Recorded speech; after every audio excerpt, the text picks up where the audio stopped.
Hillary, Lucia.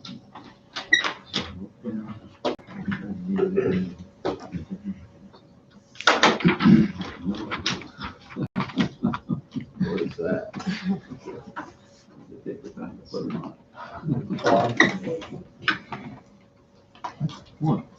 There we go. All right, take your Bibles and turn to Deuteronomy chapter 8. All right.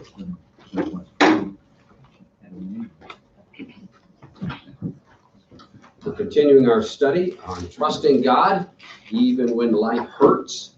And we're in chapter 8. We started last week on chapter 8 dealing with the wisdom of God. We spent the first 7 chapters dealing with God's sovereignty. And now we're dealing with God's wisdom, and then we'll be talking about God's love and how all of these things work together in God accomplishing in our lives what he is doing from day to day. So just a quick review of where we were last week. Our premise, God is infinite in wisdom. He always knows what is best for us, and he knows the best way to bring it about. And we looked at beauty out of the ashes, how God's people, we live in a hostile world, and there's many things that happen in our life, but we often pray and we want everything to be good. But many times our thoughts about what are good for us and what God's thoughts are different. And God is able to bring beauty out of some of the ashes that happen in our life.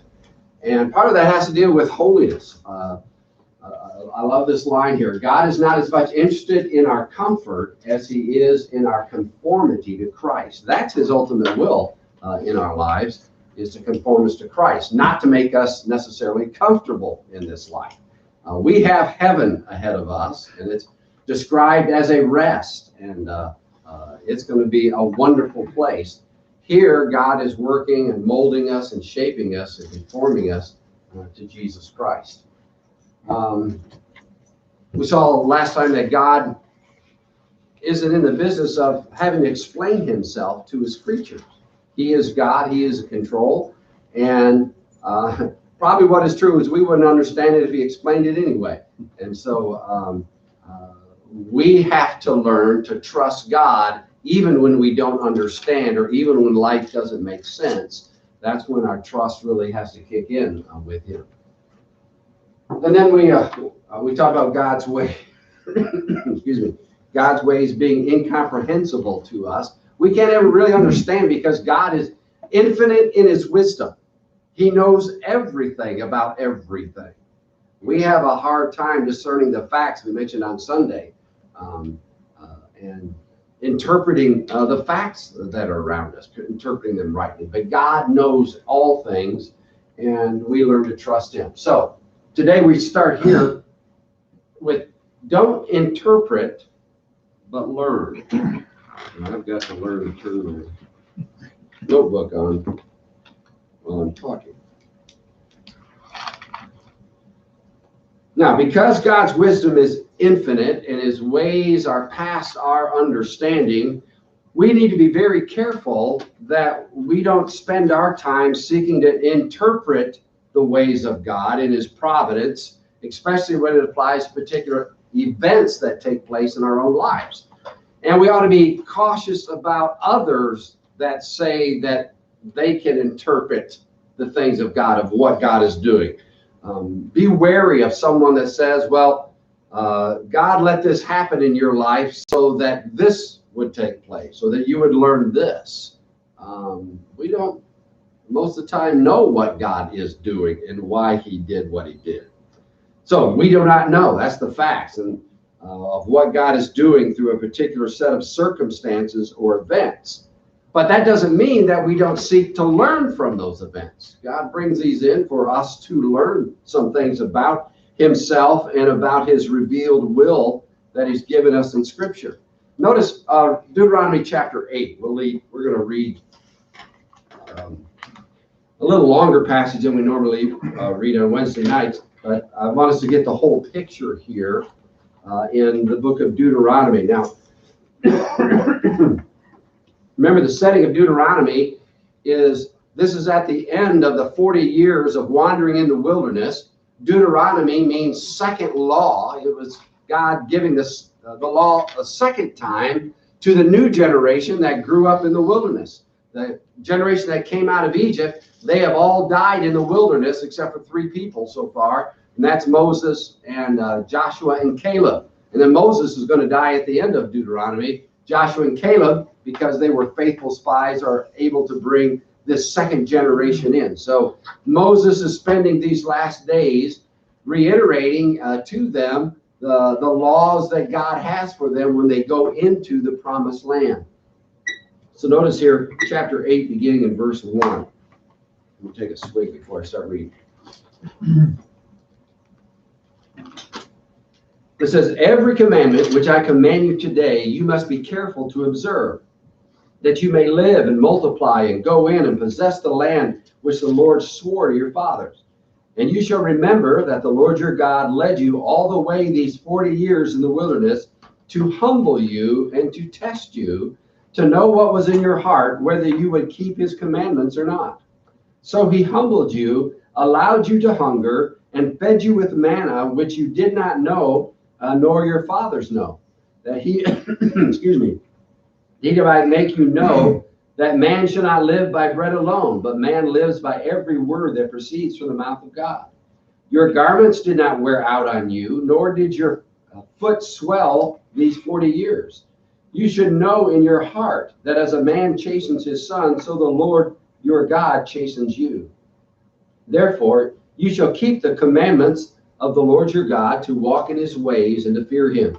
For the Lord your God is bringing you into a good land, a land of brooks of water, of fountains and springs that flow out of valleys and hills, a land of wheat and barley, of vines and fig trees and pomegranates, a land of olive oil and honey, a land in which you will eat bread without scarcity, in which you will lack nothing, a land whose stones are iron and out of whose hills you can dig copper.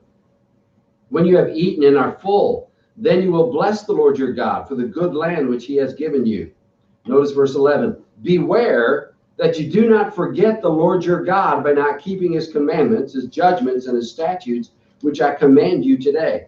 Lest when you have eaten and are full and have built beautiful houses and dwell in them, and when your herds and your flocks multiply, and your silver and your gold are multiplied, and all that you have is multiplied, when your heart is lifted up and you forget the Lord your God, who brought you out of the land of Egypt and the house of bondage, who led you through the great and terrible wilderness, in which were fiery serpents and scorpions, and a thirsty land where there was no water, who brought water for you out of the flinty rock, who fed you in the wilderness with manna, which your fathers did not know, that he might humble you and that he might test you to do you good to the end. Then you say in your heart, my power and the might of my hand has gained me this wealth. And so we see here that the Lord has taught the people of Israel by allowing them to go to the wilderness. Now, it would have been a lot easier just to take them out of Egypt and take them right up to the promised land and let them go right in. Short path, wouldn't have took long to do that. But God had to test them and to humble them. And what was he trying to teach them? Well, mainly this, that they learned the utter dependence upon God. In the wilderness, could they get water for themselves? No, there wasn't any water there. They had to depend upon God to provide. Did they have food in the wilderness? No, they didn't. God brought down manna every day for them to collect. And so at that time, they had to trust God. And he's warning them, once you get into the promised land, the land of plenty, don't forget me and don't forget your dependence upon God. Isn't that easy for us to do? I remember at the beginning of my ministry, when my wife and I graduated from college, and we were working in a small Christian school, a small church, and we were making about $400 a piece a month. And I wouldn't give up those days for anything, because then I had to learn to live by faith because there was no sight in sight. Okay. And God taught us to live by faith. But now that I'm here at Bay City, the pastor, and y'all pay me gobs and gobs of money, I throw some of it away just to get rid of it. Just piles up in the house. No, I'm just kidding. But my needs are comfortably met now. And what I have to be careful of is I don't think, well, I've done this myself. My great abilities have brought this to me. No, I am still dependent upon God. And each one of us now, wherever you are in life, whether you're comfortable or whether you're struggling or whether you're a millionaire, you still must learn to depend upon God and be utterly dependent upon Him and His wisdom. Because just like that, you can ask Job, it can all be taken away. Your wealth, your health, everything. And who is in control of those things? It's God Himself. Amen. And so this is the lesson that we must learn. Psalm 119 and verse 71 says, "It is good for me that I have been afflicted, that I may learn your statutes." Go back to my first church experience. My wife and I went there right out of Bible college, and when you come right out of Bible college, at that point, it's the most unique point in your life, because at that point, you know everything. Then it's all downhill from there. You come out, and I did, not everybody came out that way, but I came out a little cocky. I thought, I know the Bible now. I've been taught by my professors, and I know how churches ought to be run, and I know all of this stuff, and I can do a pretty good job myself. And so we were there. I was teaching. My wife and I were basically the high school faculty, and we taught everything in between us. She taught the history and the English, and I taught the math and the science. And I was the youth pastor, so I had the teenagers all week in school, and then I had them on Saturday for youth activities. And then I taught them Sunday school on Sunday and taught them on Wednesday night. And I was doing all that. And then our church, we joined a Bible quizzing youth fellowship there. And so there's about 7 or 8 churches. And once a month during the school year, we would get together and have a youth rally. And it was centered around a Bible quizzing. And so we'd be studying on Sunday afternoons before our evening service. We got together, we'd study for that. And they made me the head of that. And because I was young and dumb and would take it. And so I was in charge of that as well. And then after being there a year, the pastor made me the principal of the school. I don't know anything about that. Now I'm the principal. I'm still teaching all my classes. I've got all the youth work going on. I got this monthly youth rally. And then 2 years in, the pastor calls me up on a Sunday night and says he's resigning on Sunday morning. And in a couple of weeks, the church votes me in to be the senior pastor.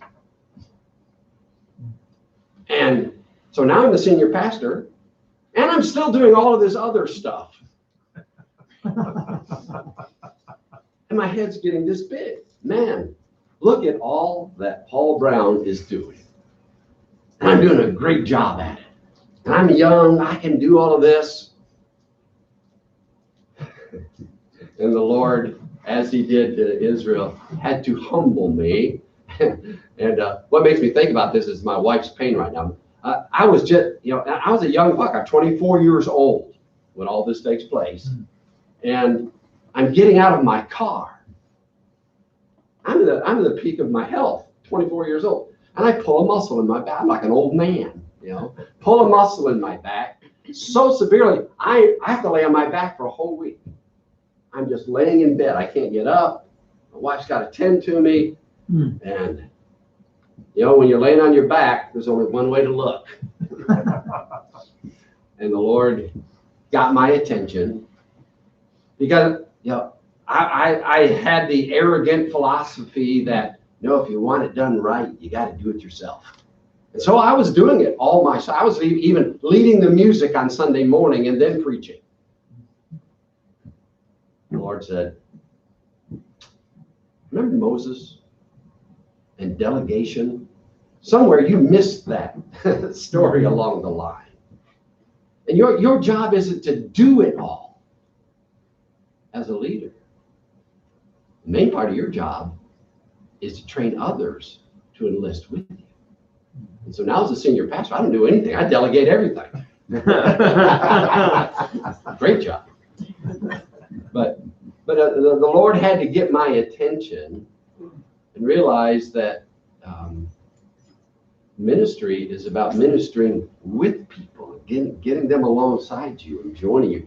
The Lord sent me, I called Bob Jones and said, do you have any guys that need to come on extension anywhere? And they said, yeah.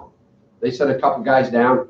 First guy that they came down together I remember in a red Chevy Nova. You all remember the Chevy Novas? I actually owned one years ago too.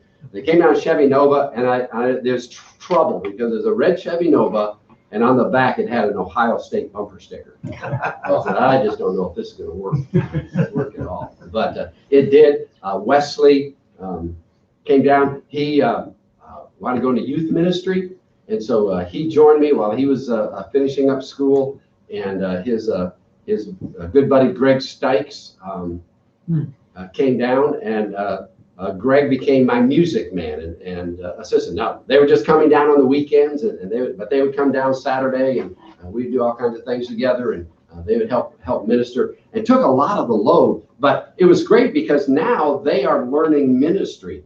Wesley is still the youth pastor at Grace Baptist Church in Star. This was 38 years ago. Okay. He's still the youth pastor there. Greg Stykes, he came up to Northland actually, and taught at Northland for several years. Then went with Dr. McLaughlin, became his youth pastor over at Fourth Baptist. Went down to Hendersonville, North Carolina, and pastored a church there. And now he's returned to Bob Jones, made his full circle, and is teaching on the faculty at Bob Jones. But it's just amazing to see how the Lord gets our attention and helps us to understand that we have to be utterly dependent upon Him in all things. I talked so long, my tablet signed off.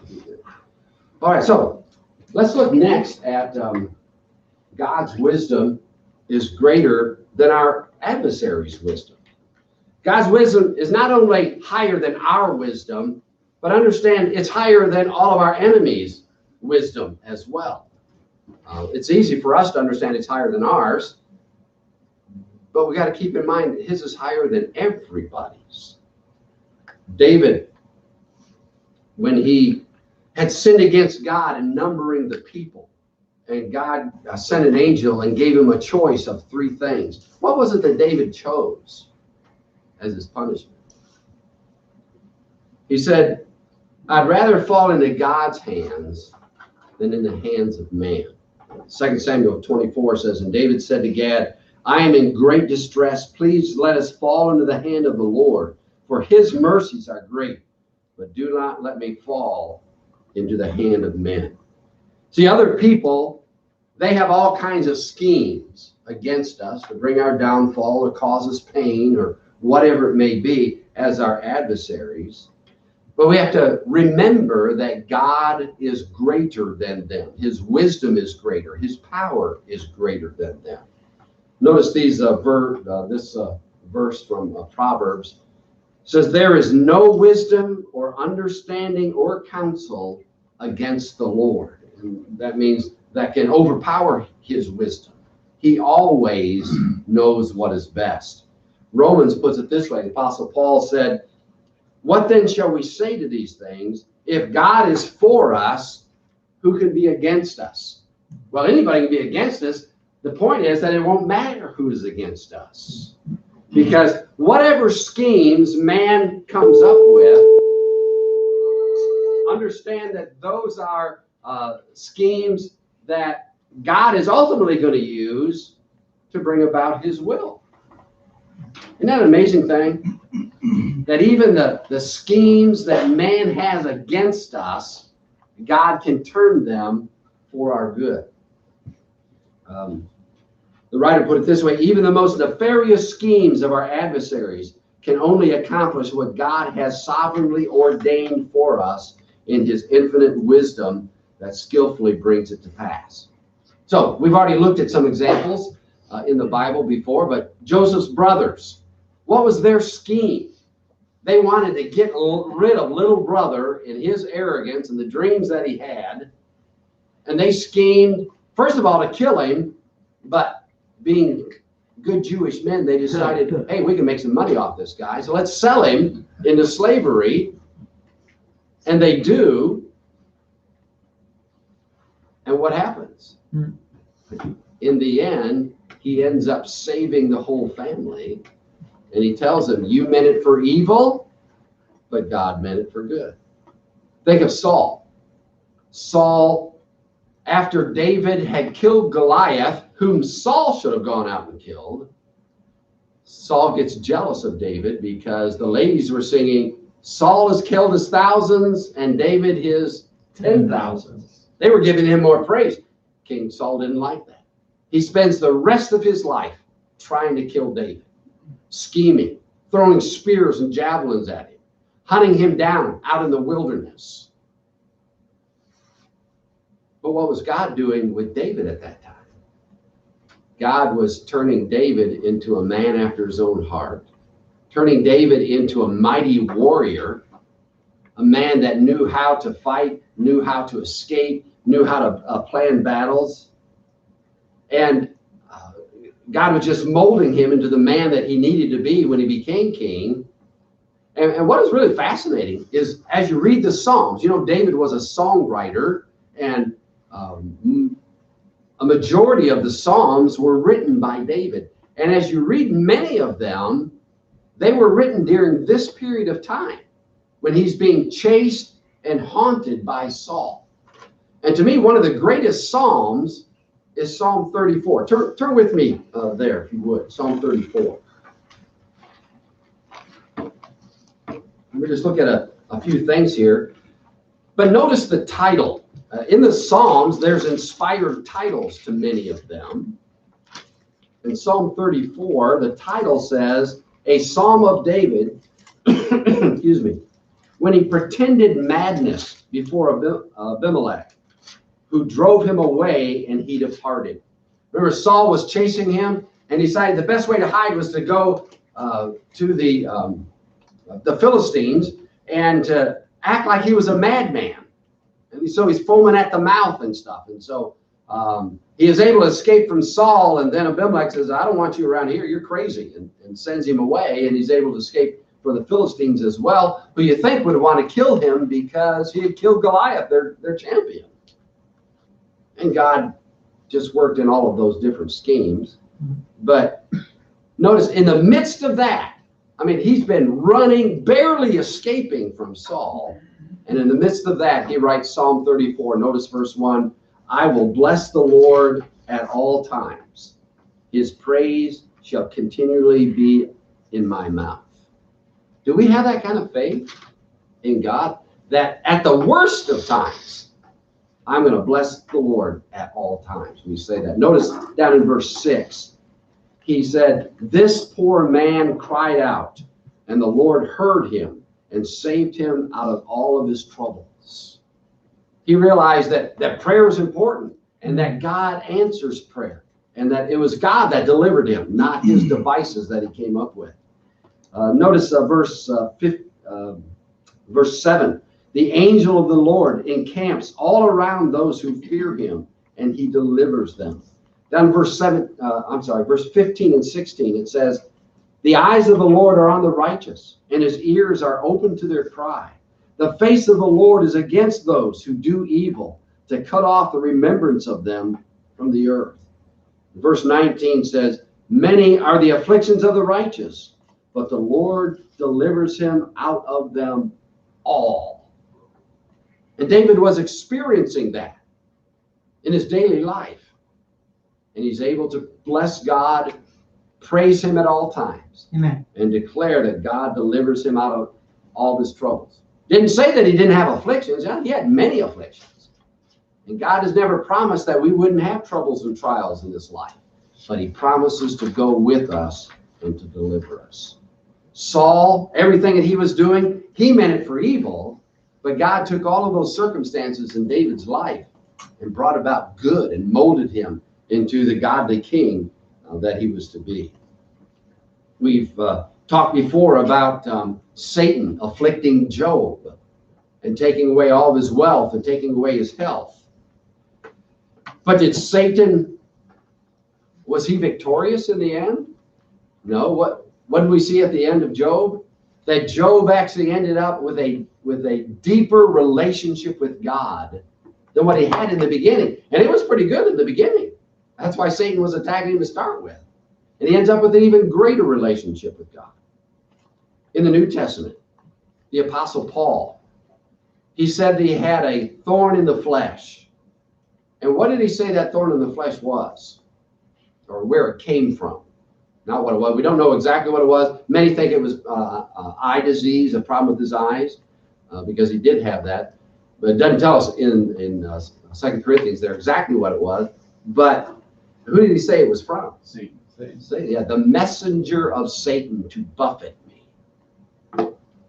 And yet, he says in 2 Corinthians 12:9, and Jesus said to me, my grace is sufficient for you, for my strength is made perfect in weakness. Therefore, most gladly will I rather boast in my infirmities, that the power of Christ may rest upon me. And so, he was glad for the infirmities that came, because when he was weak, then God made himself strong in him and supplied him with the grace.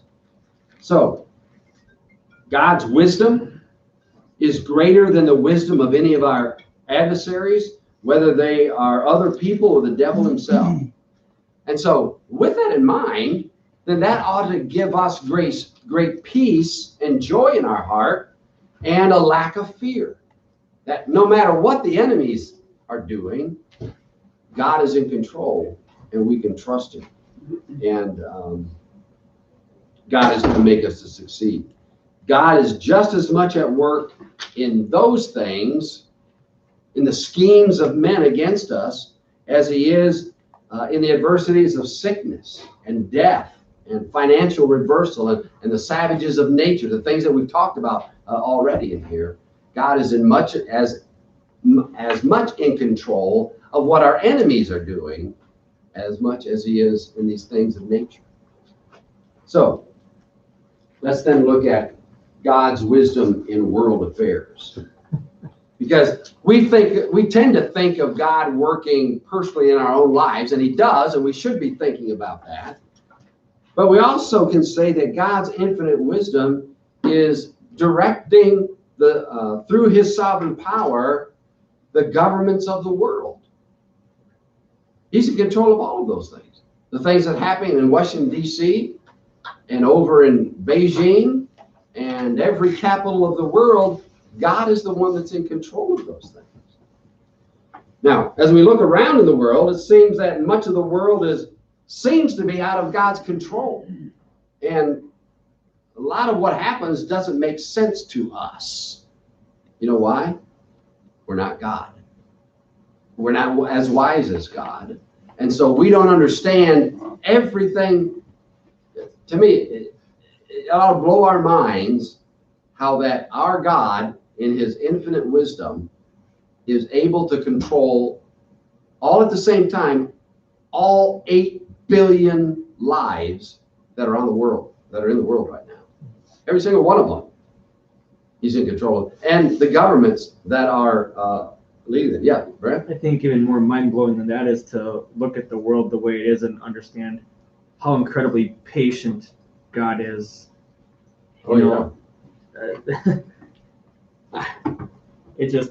Sometimes it just astounds me that he hasn't come back already. And we can take great peace in that, in realizing that our God is such a gracious and patient God. Because all of us deserve to be blown off the earth and blown into hell because of our sin. and our arrogance. And yet God is patient with us, step by step, molding us, just like he molded David, he's molding us as well. But when we look at the world, Amen. our mind sometimes starts to question, why did 109 children die in South Wales? To us, that doesn't make sense. Or why do thousands of people starve to death in East Africa every year? Well, why do those countries that are more wicked than us seem to be prospering? Let's take China, for example. That is not a godly government. It's a government that is against Christianity. They persecute Christians there. And yet they're flourishing now. And, the experts are saying that they're going to overtake the U.S. as the number one economy in the world within the next 5 to 10 years.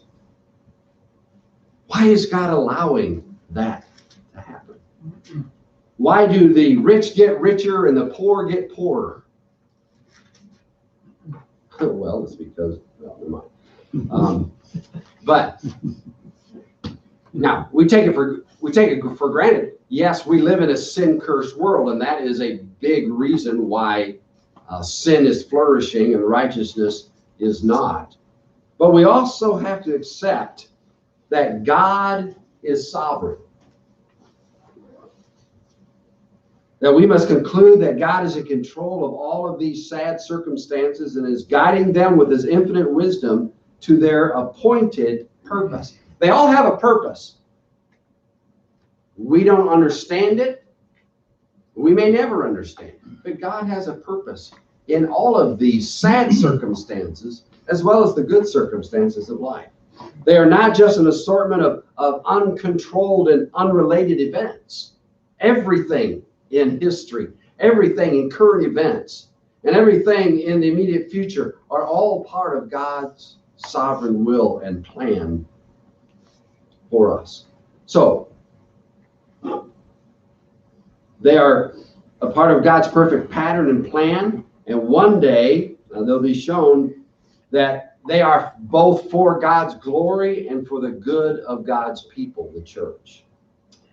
So, just as we should learn to stop asking why and searching for rational explanations for everything that happens in the world, or seeking to try to discover the good that God has in these sad situations, or even in our own adversities, what we need to learn is to be quiet before the Lord and to rest in him. David wrote this in Psalm 131. I think it was David that wrote it. It says, "Surely I have calmed and quieted my soul.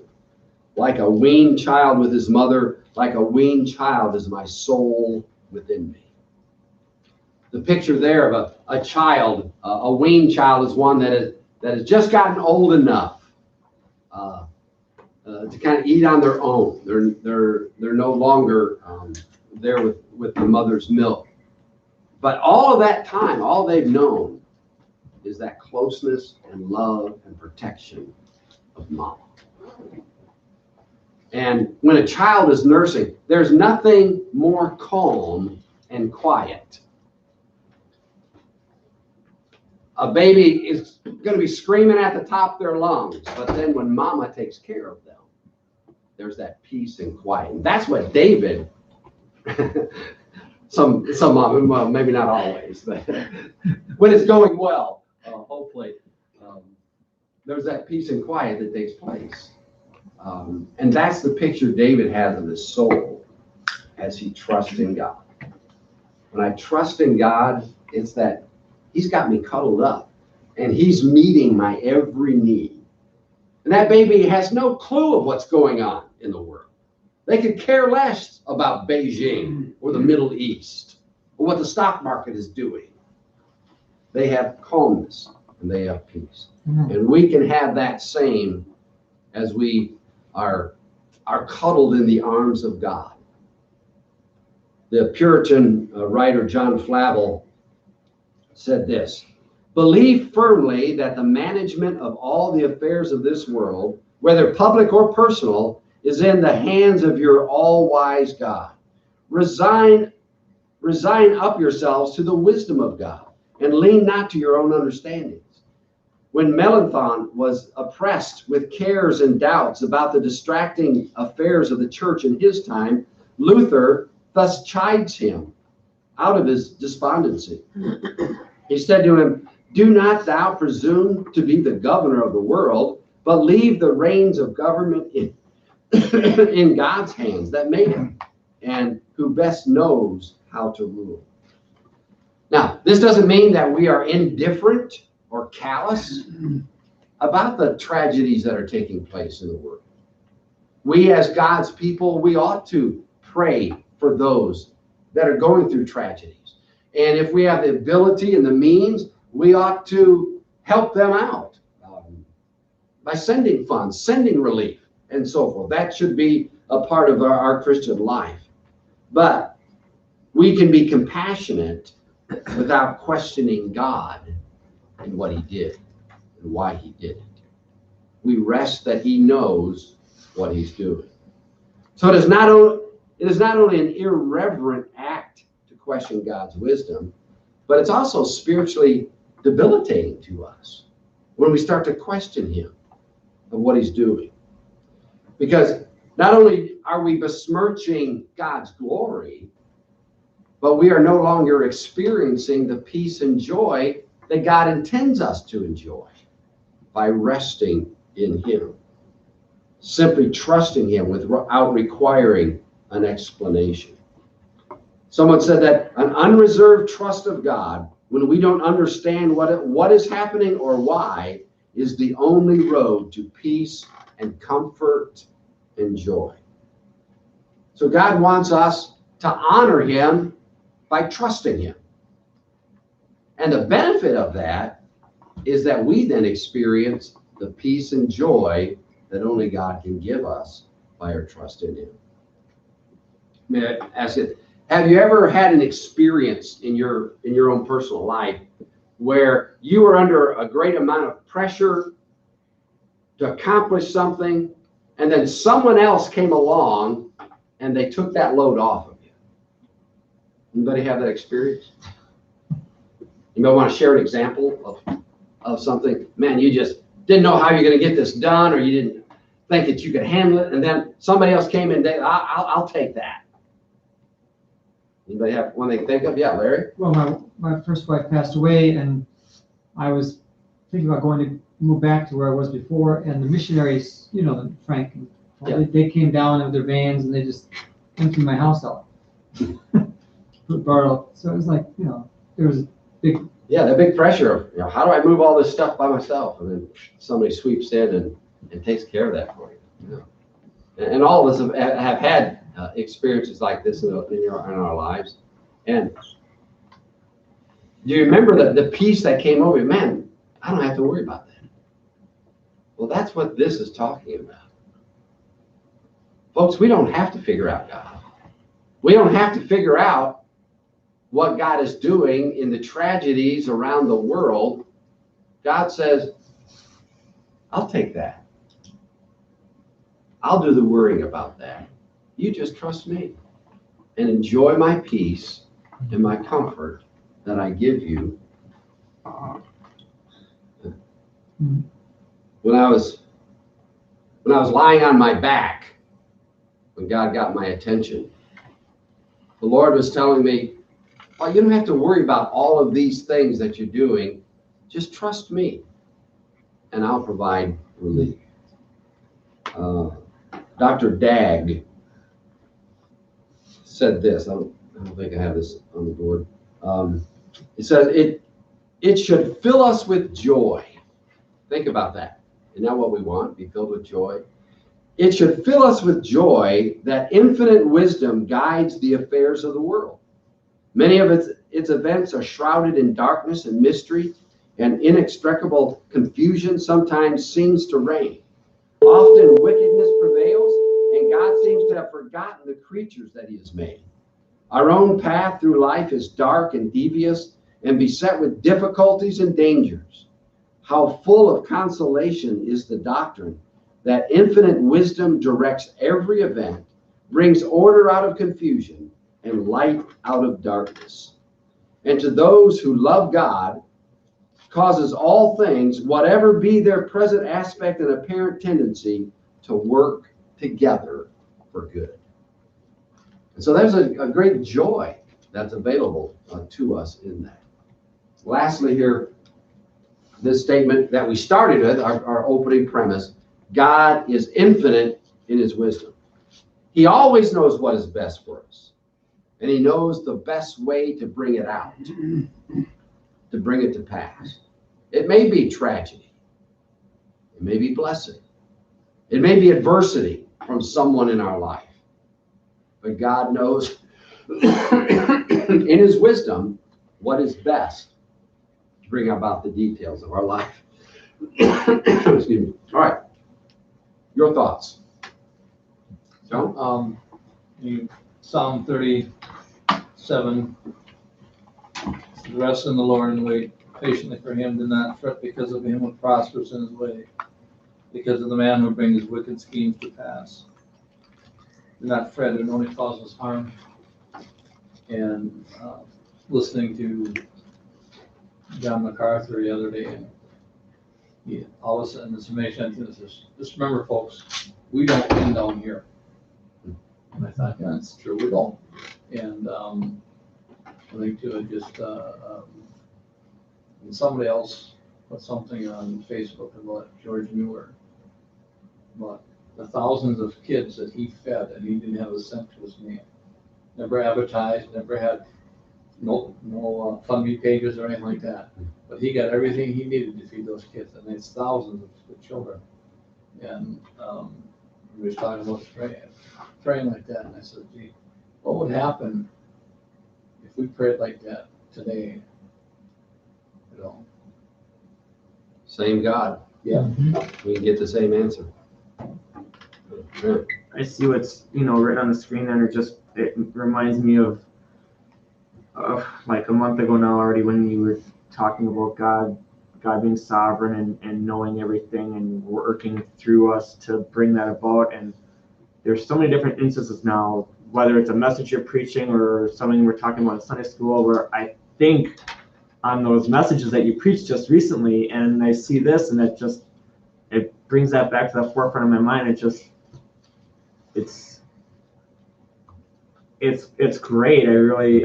Those are good messages, and I find it interesting how often I think about that now, and I see it in different applications. And that's because this is a universal principle. You're going to see it on every page of the Bible, and you're going to see it on every page of your life, that God is in control, and that speaks to his sovereignty. God knows what is best, which speaks to his wisdom, and he does it for our good, which speaks to his love. And there's the whole picture. Everything, the gospel, Jesus Christ coming was part of God's sovereign will.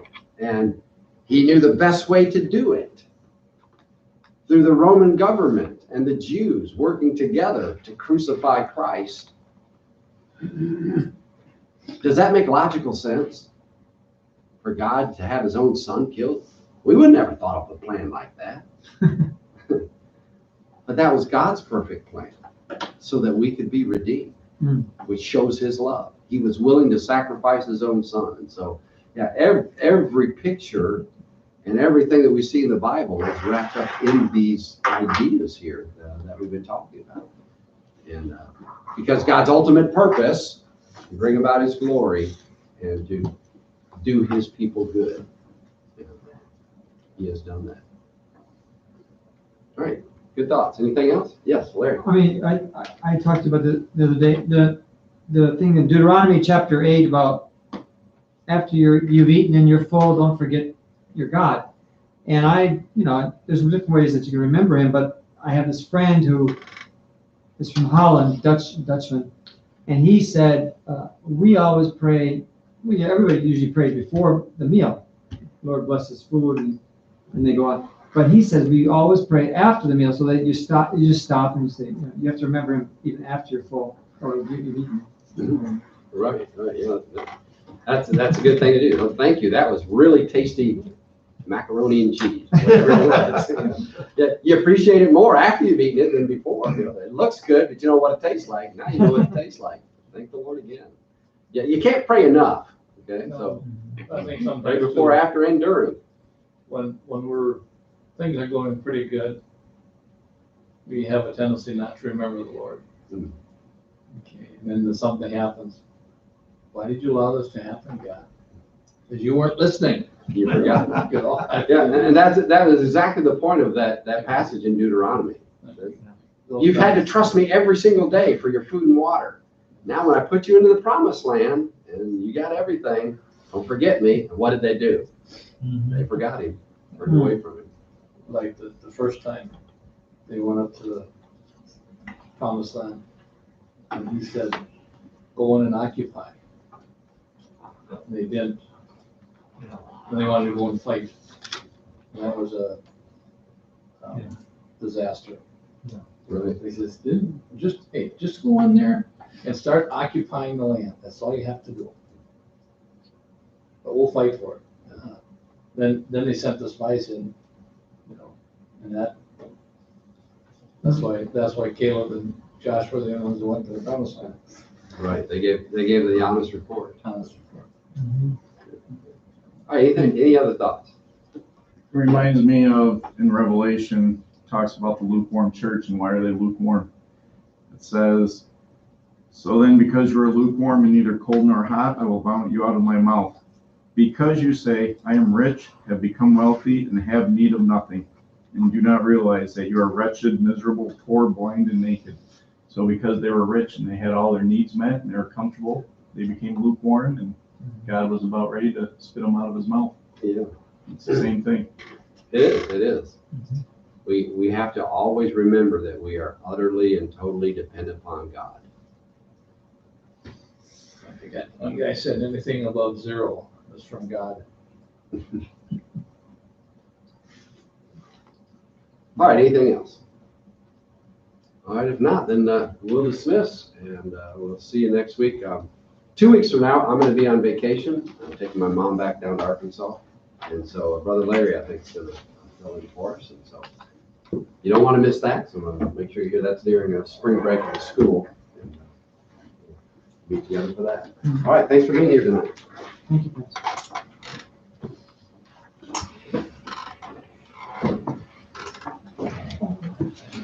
Hey, brother.